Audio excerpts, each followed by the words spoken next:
So when it comes to Skeleton Knight in Another World, I am freaking instantly hooked.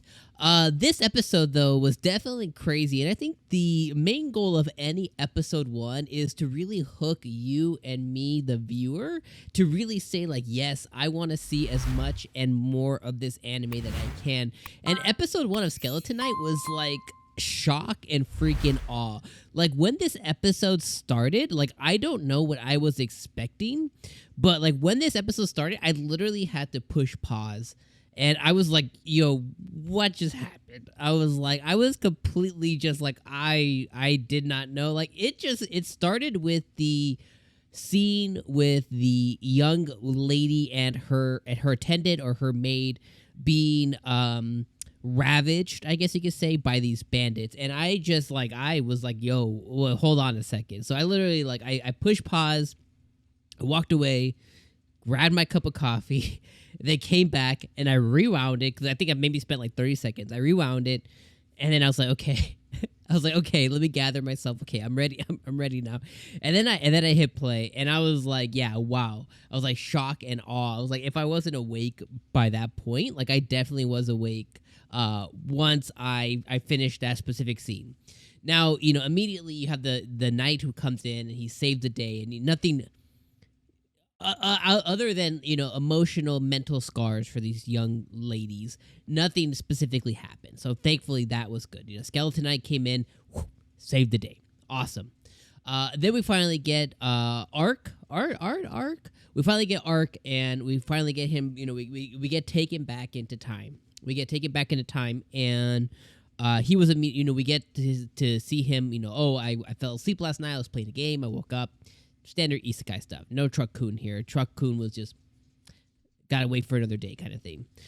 So he was like, okay, I fell asleep last night. I was playing the game, and I woke up today, and he was geeking out about all the armor and his heavy sword or broadsword, whatever it is. He's geeking out about all of it.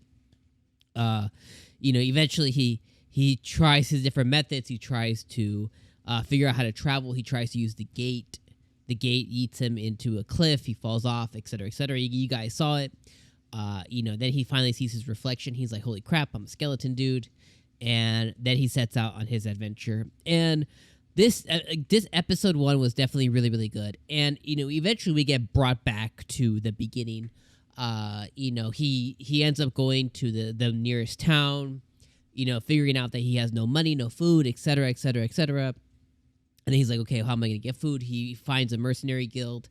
You know, he tries to get a license there. He has to go, you know, do certain task to get his license. Cool. All good stuff. He gets a really cool backstory. Apparently, he's fighting for his sick child. The guild dude there just, like, immediately assumes of what his situation is. And the other guy there was like, oh, this sucks, man. And I think that was really funny as well. And then he finally circles back to stumbling upon the two ladies who are being attacked, you know, all that other stuff. And we see him save them. And the girl who was saved immediately falls in love with this guy.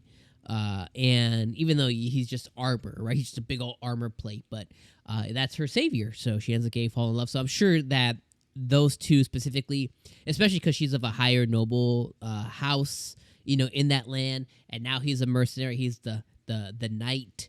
I'm sure he'll make a name for himself as he begins to do jobs and odd jobs and take on quests, etc. So I'm sure she'll be able to find him pretty easily, and they will for sure come back in the story somehow, whether he works for them or whether she just wants to heavily pursue him. I'm sure they will definitely come back to that. Between that time, he finally saw the elf girl. The elf is part of the there wasn't an OP, so the elf was part of the ED.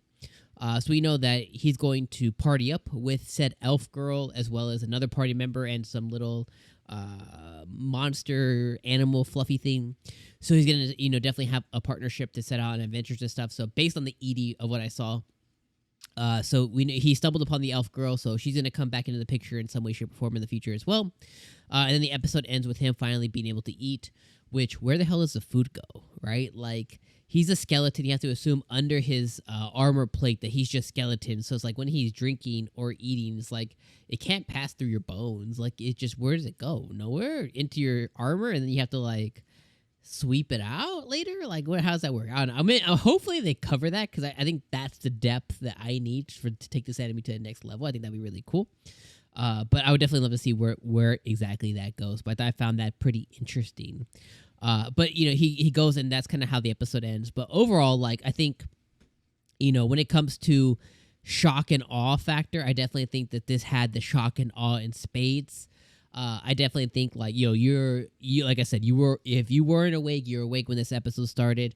If you weren't paying attention, you're paying attention now when the episode started. And I'm glad that it wasn't too focused on that stuff. But it got brought back, and I definitely think, like, yeah, I'm ready for episode 2. I'm excited for this anime. This one wasn't like super high on my list as far as like, I can't wait to watch Skeleton Knight. It's just kind of something like, I stumbled upon it today. I was like, okay, yeah, we're watching Skeleton Knight. It's on my list. It was probably like the latter half of my list of this, and now I'm like, yeah, this is gonna be up there with with Shield Hero, with Ascendance of the Bookworm, this season for sure. This definitely be one that I'm like, yeah, I can't wait to see the next episode. This looks hilarious. It looks funny, and it looks like it'll be a really good time as a viewer to watch. Definitely really solid episode. Really great showing on episode number 1. Really excited for this going forward. I can definitely see what this will end up being, and it is all good. So if you watched it, let me know what you think about Skeleton Knight episode number 1. Put down in the comments down below if you're with me. If you're going to be all aboard the Skeleton Knight choo-choo train with me, let me know that in the comments down below. If you're on the opposite side and you watch it and you didn't like it, didn't resonate with you, tell me why. Whether that's because it didn't go by the source material, or whether it just didn't vibe with you. Or if you're in the middle and you haven't watched it yet, but you're watching this review for whatever reason, thank you so much. Let me know if you plan to watch the first episode of Skeleton Knight. All right, leave you guys on those thoughts there. Always appreciate you guys being here each and every week. But for the start of spring season 2022, don't forget to check out what other anime we're covering this season, and an episode 1, Shield Hero. I'll put it right here at the top too. All right, my friends, I'll see you guys next week. Peace out.